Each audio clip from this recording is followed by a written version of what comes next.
Okay, today's topic is all about brain health. And the human brain has been actually a huge fascination of mine pretty much my entire life. Even when I was a kid, I was fascinated by things like psychology or just studying human behavior, trying to understand why I did stuff, why did other people do stuff.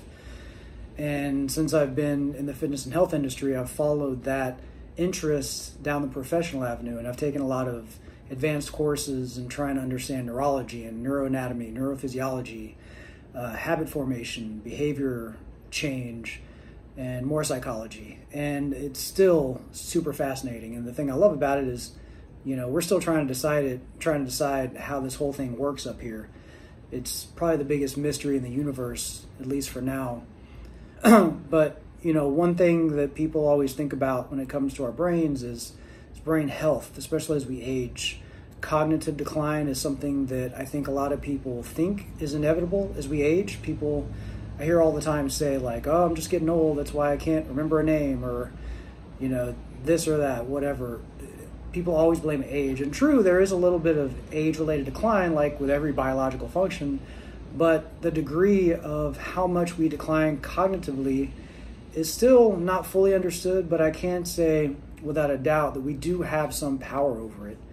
And one thing I tell people that's one of the most important things you can do for brain health is actually take care of your body and move. Movement equals brain health. And I can't really say that enough. It's probably the most important thing we can do to take care of our brains at any age is to move.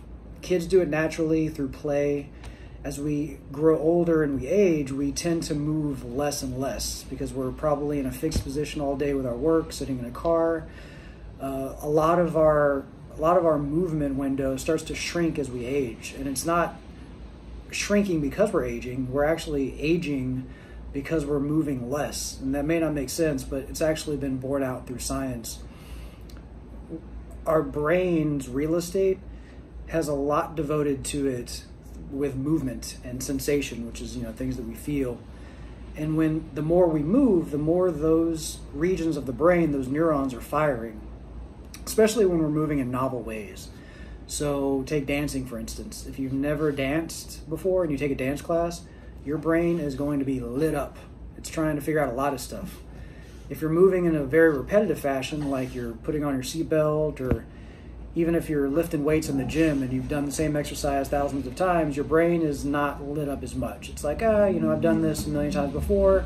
I'm only going to give you 100 neurons versus 1,000,000 neurons. And that's a totally arbitrary number, but it's kind of the same thing. So exercise is still one of the best things we can do for our body and our brain, but I tell people that it's good to mix it up, do something novel. Novelty in movement is probably the most important factor in keeping your brain healthy. Got a notification here, Robinhood.